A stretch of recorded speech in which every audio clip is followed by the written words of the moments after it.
Okay, so now we're going to see some problems. We saw the advantages of that of Kmeans, both using prototypes and specifying the number of clusters.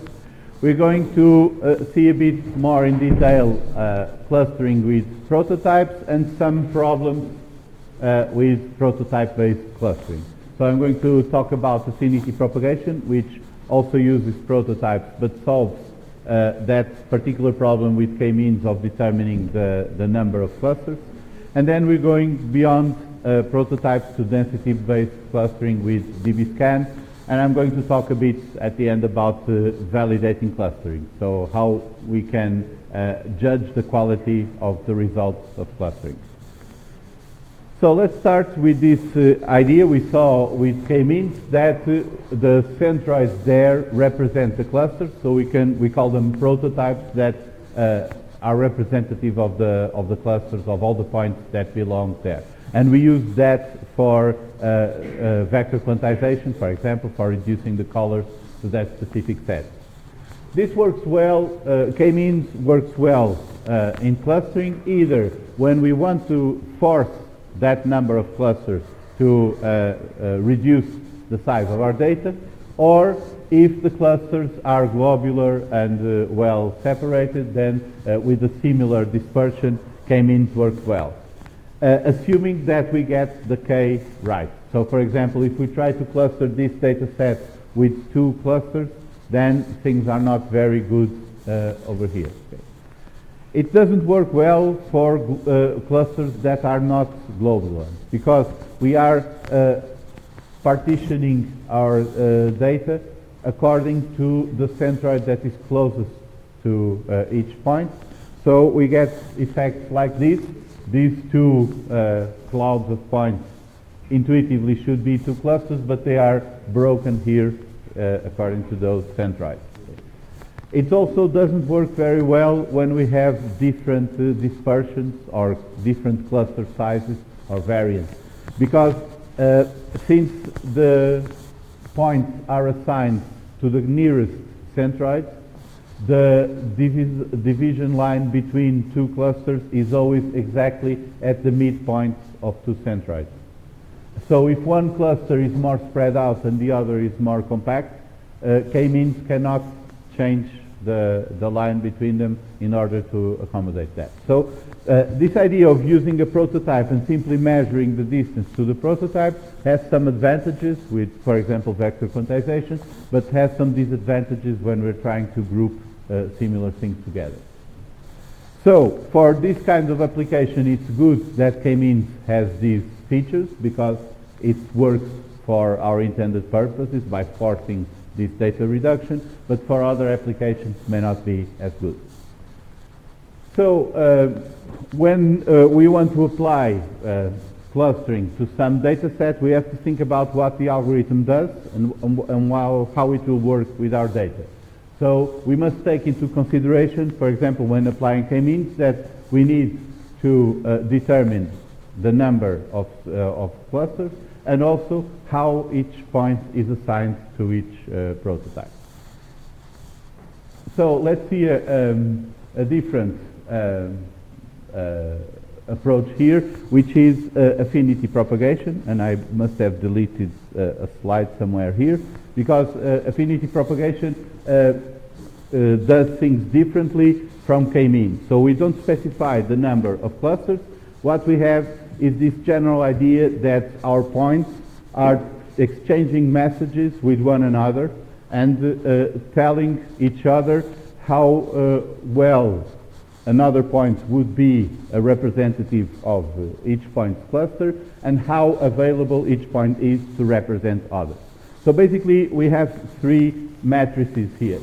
First, the similarity matrix. In affinity propagation, we use a measure not of distance but of similarity. So typically, this is something that is higher the more alike the points are, and lower the more different they are.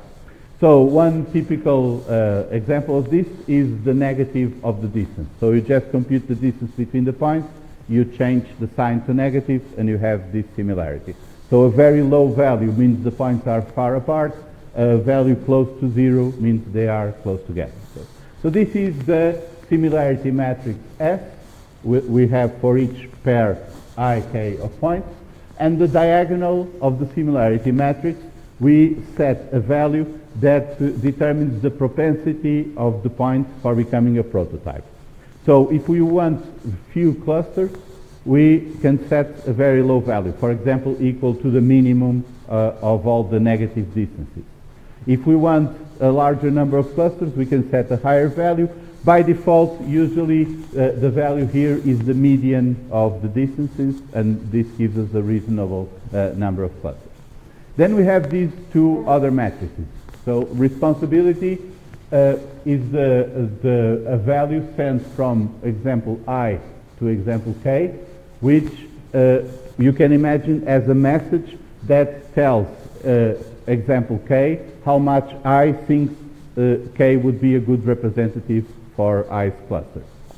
And then availability Ik is sent from candidate K to represent other examples I, which tells how much example K is available for being a representative of a cluster. So the metaphor here is that the examples are trading messages about this affinity and generating the clusters depending on how they are placed regarding one another. So this is the algorithm for affinity propagation. We initialize these two matrices, responsibility and availability, at 0, and we start by computing the first iteration of the R matrix, the responsibility, where we're going to assign to each cell ik of the matrix, so for each pair, the similarity between I and K. So basically, example I is telling example K that he thinks example K would be a good representative, or how good a representative would be, depending on the similarity between the two. So those that are more similar would be a better representative. But then subtracting this maximum, which has the availability and the similarity for all other examples that are not K. So between I and everything else. In the beginning, availability is 0, so this is basically, this will end up being just a difference between the similarity of each point I and a potential candidate for representing that point, and the one that is closest to I. So if there is one point that is a better representative that maximizes this, then it will not be a good choice of I to select K as its representative. As the iterations proceed, the changes in availability may remove some points from this. So there may be a point that is very close to I, but it's not available for being a representative, so that will not count for I's choice of representative. Okay? So then we will update the availability, and basically the availability will be 0 by default if nobody wants that point, basically, or so it's the minimum of this, or it can be negative if we have this the self-responsibility. So this is more or less a measure of the reluctance or the propensity of a point to be a representative. And then we're going to look at all the other points and what they are telling about this one. So this maximum here means that other points are assigning responsibility to this one, this potential candidate, but we are only considering positive responsibilities. So basically, each point is responsible for some points, but not necessarily all of them. So we are looking only at those points that are voting on that K point for being a candidate for representing them, and we see how good a candidate that is. And that will give us a measure of the availability of that example to be a prototype, to be a representative of a cluster. We also update self-availability, so this will end up being used to determine which points are prototypes, and we consider the responsibility other points are assigning, but we kept this at 0. So this is mostly to prevent some points of growing, or some clusters growing too far when many points start assigning responsibility. So what's the general idea here? Each point is voting on some points to be their representatives, to be the cluster representatives, and then the points are also considering, depending on their votes, if they are available for representing a cluster or not. And then we determine for each point, we're going to find all the other, for all the other points, we're going to see the one which has the greatest availability for being a representative of point I, and the greatest responsibility or added to the responsibility that I places on point K. And this K prime, so the maximum of all of these, will be the representative of point I, the one which has the highest sum of availability and responsibility. If this K prime happens to be I, because it's maybe the point itself, then this point is now a prototype, a representative of the cluster.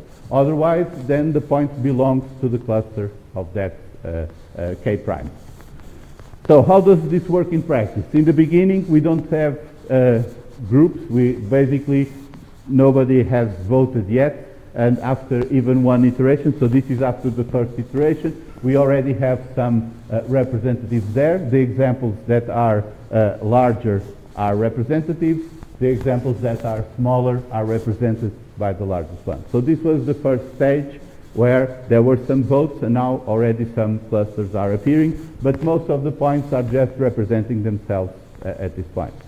As we proceed in the iteration, so we are updating responsibility and availability and checking which points form the cluster, we can start getting larger clusters because of all this voting process.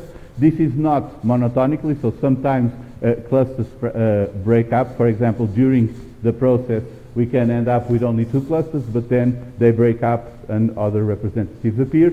And we can do this until we reach a point where we get many iterations where things don't change. So we don't have necessarily convergence like Kmeans, but we can reach a point where things are changing very slowly, or we can just give up. We can say we do this for 200 iterations and then we stop regardless of where we're at.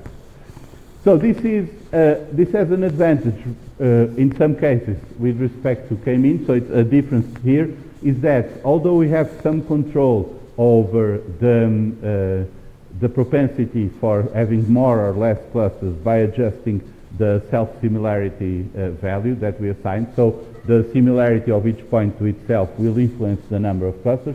The number of clusters is also dependent on the data itself, so it will adjust to the shape of the data.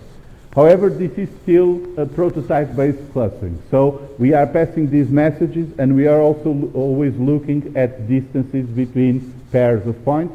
So we end up with things like this. For example, if we apply affinity propagation to this data set, the number of clusters was whatever came out of this distribution, depending also on the initial value for the self-similarity.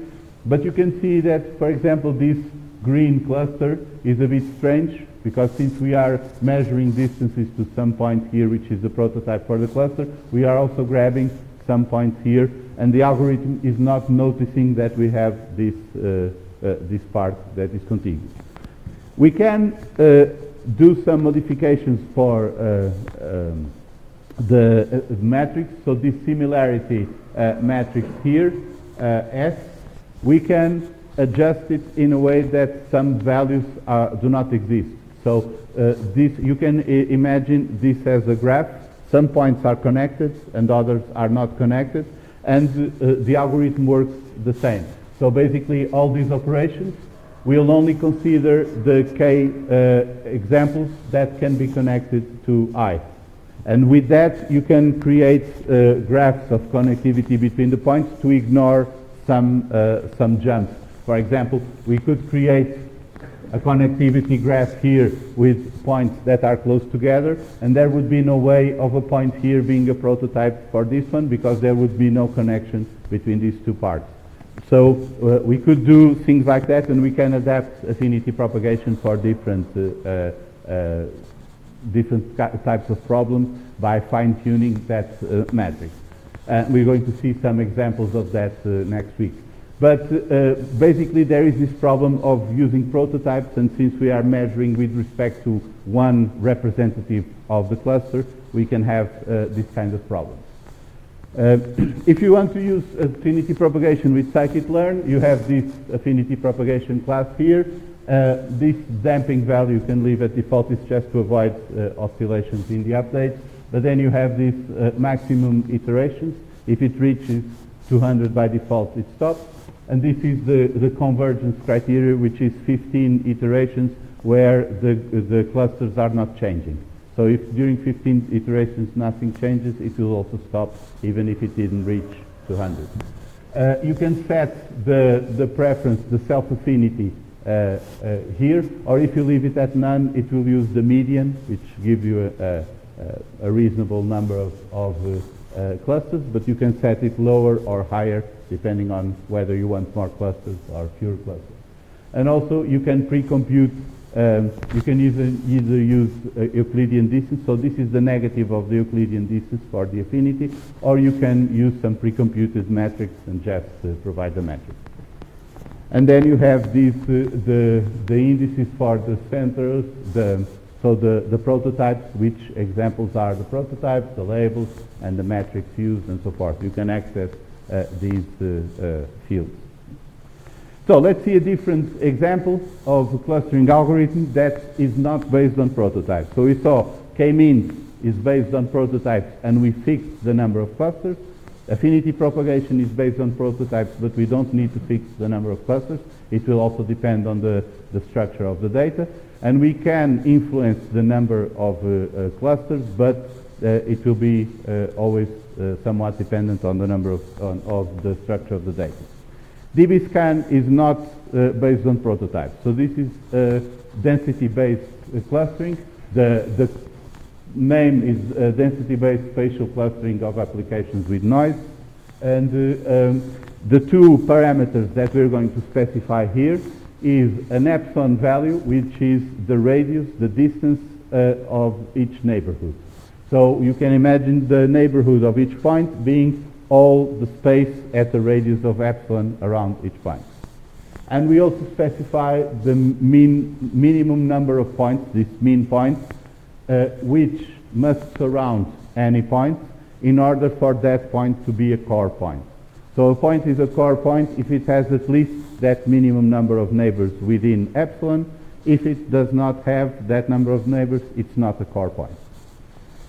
And a point, 2 points are reachable, or a point is reachable from another, point Q is reachable from P, if they are directly reachable, which means they are in the same neighborhood, they are within epsilon, or if they are reachable by going through any number of core points that are reachable one to the other.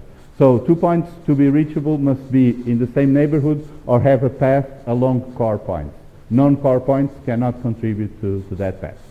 So this is the definition, and now we can look at the algorithm, which is also conceptually simple. We're going to visit each point, and then we're going to check the number of points in the neighborhood of P. So for point P, we count how many are in the neighborhood epsilon of P.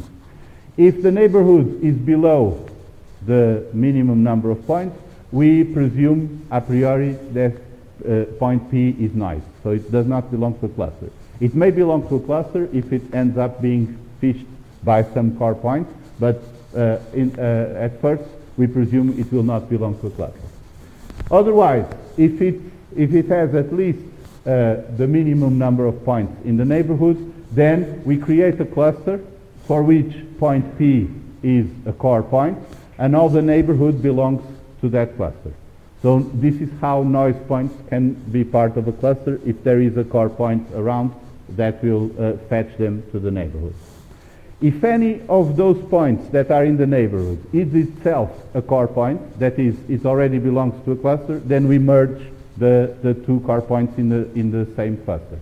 Okay. And we do this by going through all the points until we reach the end, and that creates the dbScan cluster. Okay. So this is an example of how we get if we have this data set.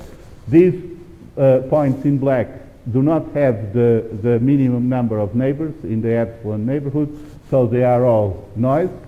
There are some points here in green and blue that also do not have the minimum number of neighbors, but they have a neighbor that is a core point, so they belong to that cluster. And these two clusters are formed here because these core points are all reachable one from the other, so they all these local clusters get merged and form a single large cluster. Note that core points are not prototypes because we are not creating all the clusters based on a single core point. It's just that we have a set of core points just because they have the minimum number of points in the neighborhood, and since all of them are in the neighborhood of one core point, or they are reachable one to the other, they end up being merged in the same cluster. So dbScan is good for things like this, where we are clustering based on density and we want to group together contiguous regions of points. With scikitlearn, you have this dbScan class here. You can set a minimum number of points with the mean samples parameter and the epsilon with the eps parameter. Also, you can use Euclidean distance. This is the default, or you can set either a pre-computed matrix or a callable function that computes whatever distance you want. So now we saw three different types of clustering algorithms, three different clustering algorithms.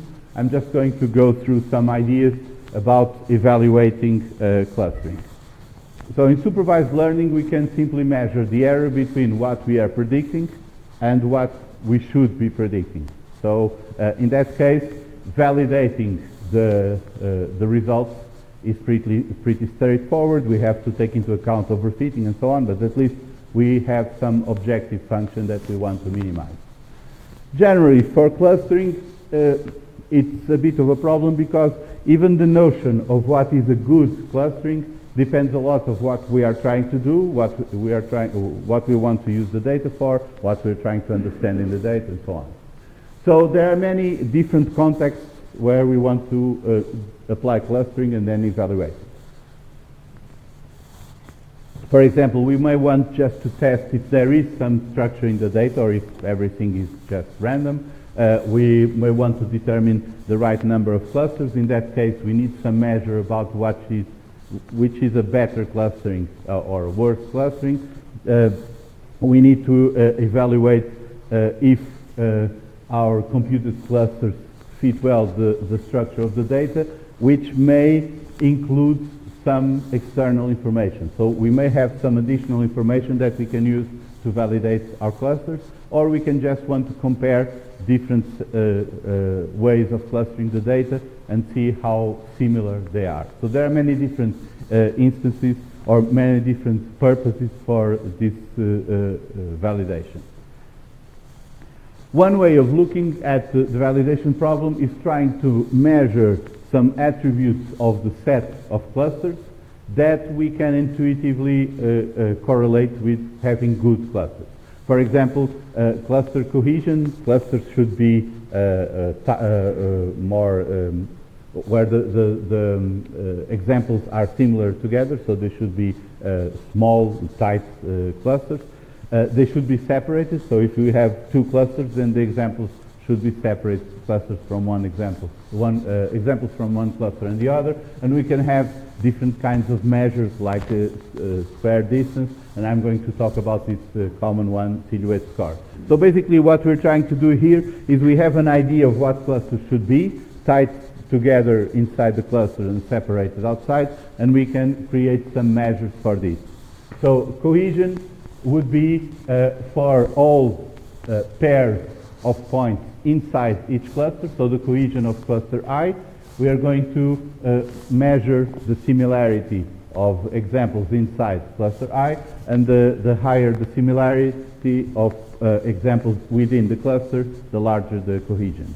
If we want to look at separation between clusters, then we are going to measure something similar to this, but between two clusters I and J, we are going to go through all the examples of one cluster and measure similarity to all examples of the other. So if the examples of one cluster are similar to those of the other, they are not very well separated. If they are dissimilar, then we have good separation. So this is the general idea. Note that these functions are vague. They can be similarity, they can be distance or difference or something like that. We just need to remember that if we're measuring differences, then, for example, high cohesion in a cluster, if we are measuring distances, means a low sum of distances. They are close together, and the reverse for separation. Okay? If we have prototype-based clusters, we don't need to consider all the pairs of points. We can just consider the similarity between all the points and the prototype of the cluster. So you can imagine, for example, in Kmeans, if you have the centroid, if the distances to the centroid are small, this means that the cluster is tighter. If the distances are larger, the cluster is more spread out.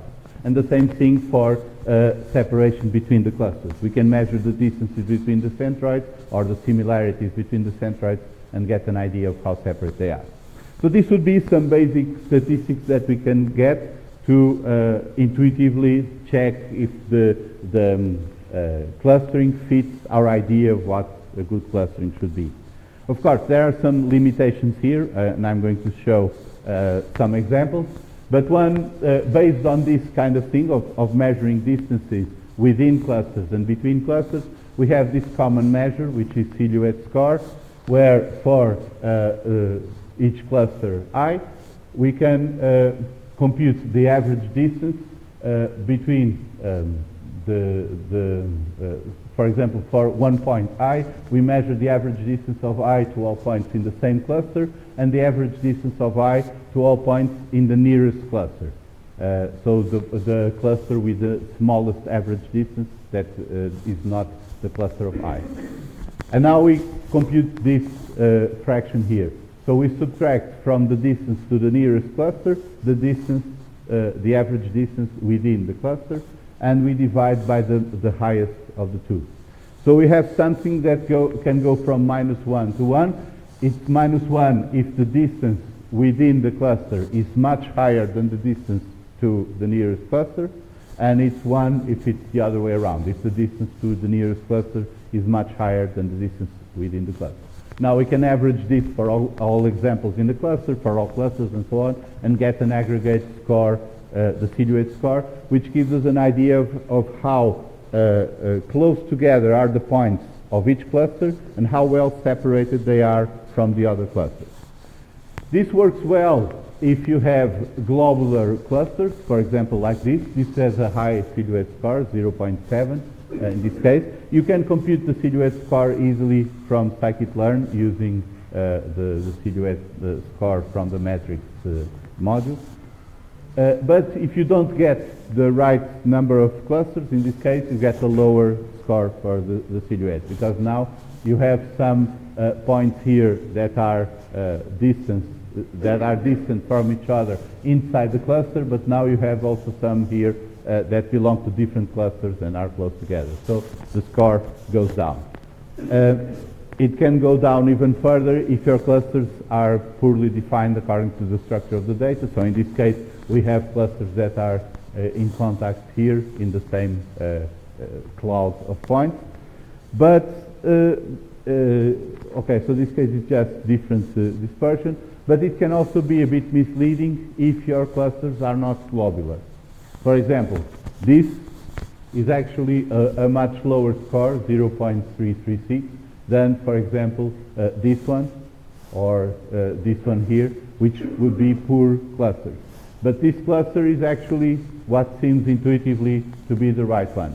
So silhouette score is good for globular clusters, but if you have things like this, where you have lots of points in the same cluster that can be very far from each other, but then can be closer to points in a different cluster, then the CDH score will be lower, even though intuitively the clustering is okay and it's a good way of clustering the points.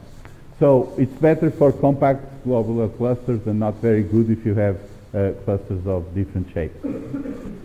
So this would be an example of using internal indexes for evaluating clustering. We look at statistics that we can compute with the values we have in our data.